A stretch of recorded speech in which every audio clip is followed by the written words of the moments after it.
Dear students, welcome back.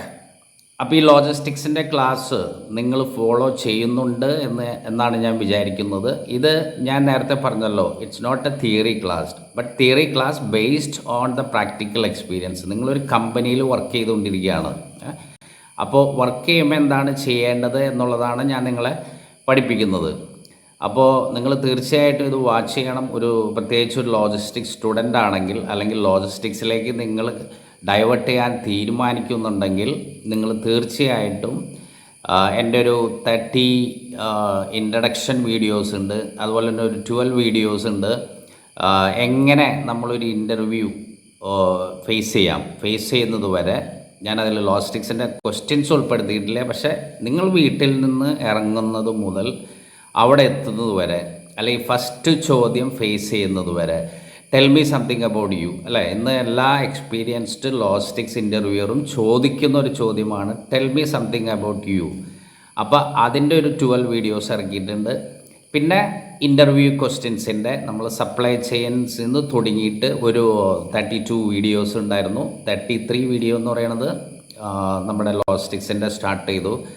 അപ്പോൾ ഇത് നിങ്ങൾ 1 by 1 ആയിട്ട് ഫോളോ ചെയ്യണം ആക്ച്വലി. അപ്പോൾ @സന്തോഷ് ആലപ്പാട് 732 നിങ്ങൾ ക്യാച്ച് ചെയ്തിട്ടുണ്ടെങ്കിൽ നിങ്ങൾക്ക് എന്നെ ഫോളോ ചെയ്യാൻ പറ്റും. SCM ആൻഡ് ലോജിസ്റ്റിക്സ് ക്ലാസ്സസ് അല്ലെങ്കിൽ കോഴ്സ് എന്നാണ് അതിൻ്റെ പ്ലേലിസ്റ്റിൻ്റെ പേര്. അപ്പോൾ നിങ്ങൾ തുടക്കം മുതലേ കണ്ട് നിങ്ങൾ എന്നെ ഫോളോ ചെയ്യണം. അപ്പോൾ നമ്മുടെ ക്ലാസ് എന്ന് പറയുന്നത് ട്യൂസ്ഡേ, വെനസ്ഡേ, ഫ്രൈഡേ ആണ്. ടൈം എന്നുള്ളത് ഇപ്പോൾ നിങ്ങളുടെ കൺവീനിയൻറ്റ് പോലെയാണ്. മോസ്റ്റ്ലി നമ്മളത് ഫിക്സ് ചെയ്യും ബൈ 1 o'clock, അല്ലേ? ഉച്ചയ്ക്ക് ക്ലാസ്സൊക്കെ കഴിഞ്ഞ് റിലാക്സ് ചെയ്യുന്ന ടൈമിൽ ഞാനത് റിലീസ് ചെയ്യും.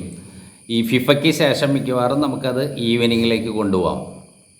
ഇപ്പോൾ ഫിഫ മൈൻഡല്ലേ നിങ്ങൾക്കെല്ലാവർക്കും. സോ ഫോളോ ചെയ്യുക.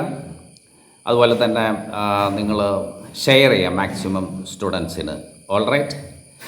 അപ്പം ഇന്നത്തെ ക്വസ്റ്റ്യൻസിലേക്ക് നമുക്ക് കിടക്കാം. ഇന്നത്തെ ഫസ്റ്റ് ക്വസ്റ്റ്യൻ എന്ന് പറയുന്നത്, what are the actions to be taken by the logistics or consignment clear ചെയ്യുന്ന ഏജൻറ്റ് എടുക്കേണ്ട necessary action to bring the material from the പോർട്ടിൽ നിന്ന് നമ്മൾ മെറ്റീരിയൽ കൊണ്ടുവരുമ്പോൾ ലോജിസ്റ്റിക്സ് എടുക്കേണ്ട പ്രധാനപ്പെട്ട കാര്യങ്ങൾ, അല്ലേ?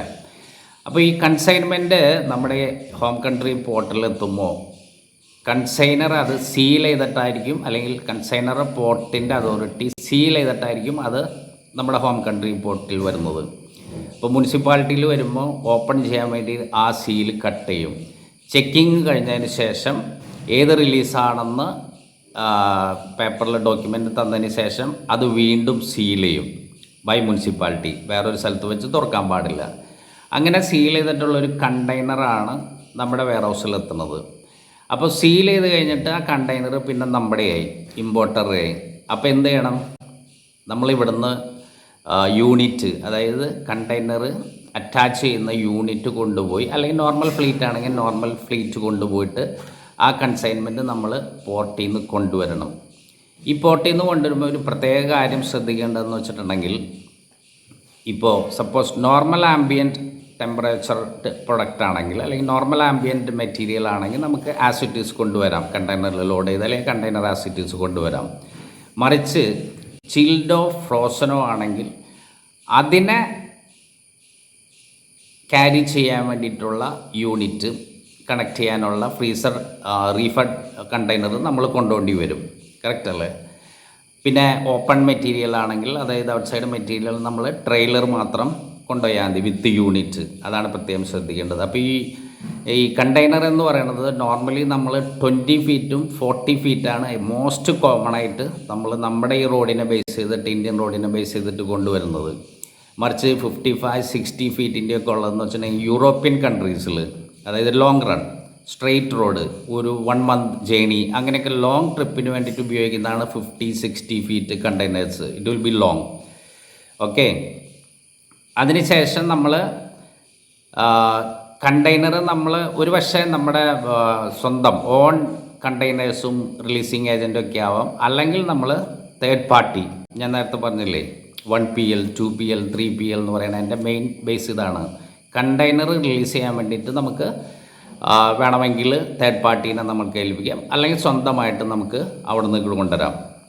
ഇവിടെ നിങ്ങൾ ലോജിസ്റ്റിക്സിൽ വർക്ക് ചെയ്ത് എക്സ്പീരിയൻസ്ഡ് ആകുമ്പോൾ ഒരു ഹെവി ടാസ്ക് ഉള്ളൊരു കമ്പനി, അതായത് ഇമ്പോർട്ടും എക്സ്പോർട്ടും ഡെലിവറീസും ഉള്ളൊരു കമ്പനി ആണെങ്കിൽ the most suggestive way to bring the container by night, അല്ലേ? ഒരു 24 hours ഓപ്പറേഷനുള്ള ഒരു കമ്പനി ആണെങ്കിൽ, അല്ലെങ്കിൽ കൂടിയിട്ട് ഡെലിവറി റഷുള്ള ഒരു കമ്പനി ആണെങ്കിൽ നൈറ്റ് ടൈം എന്ന് പറയുന്നത് നിങ്ങൾ കൺസൈൻമെൻറ്റ് ഇമ്പോർട്ടിന് വേണ്ടി യൂസ് ചെയ്യാം.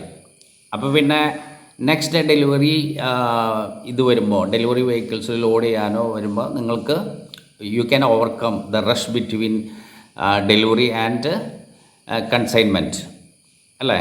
അപ്പോൾ അത് നിങ്ങളെപ്പോഴും നിങ്ങൾക്ക് സജസ്റ്റ് ചെയ്യാം, ഓൺ ഗോയിങ്ങിൽ നിങ്ങൾക്ക് കമ്പനിയോട് സജസ്റ്റ് ചെയ്യാം, why don't we bring the material in the night. അപ്പോൾ കൺസൈൻമെൻറ്റ് ഇൻകമ്മിങ് മാത്രം നൈറ്റിൽ, ഔട്ട് ഗോയിങ് അല്ലെങ്കിൽ ഔട്ട് ബൗണ്ട് എന്ന് പറയുന്നത് പകൽ. അപ്പോൾ വളരെ സ്മൂത്തായിട്ട് ഒരു റഷ് ഉണ്ടാവില്ല, നിങ്ങൾക്ക് ഓപ്പറേഷൻസ് കൈകാര്യം ചെയ്യാം.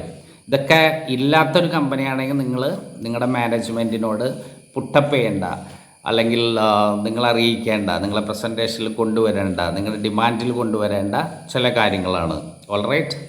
സോ ജെൻറ്റിൽമാൻ, നാളെ നമുക്ക് ഈ വരുന്ന കൺസൈൻമെൻറ്റ്, ഇപ്പോൾ DIPയിൽ വരുന്ന കൺസൈൻമെൻറ്റ്, അല്ലെങ്കിൽ ഏതെങ്കിലും മാർക്കറ്റ് റിജക്ഷനിൽ നിന്ന്, കംപ്ലൈൻറ്റിൽ നിന്ന് വരുന്ന കൺസൈൻമെൻറ്റ് റിജക്ഷൻ, കൺസൈൻമെൻറ്റിനെ റിജക്റ്റ് ചെയ്യുക ബൈ മുനിസിപ്പാലിറ്റി.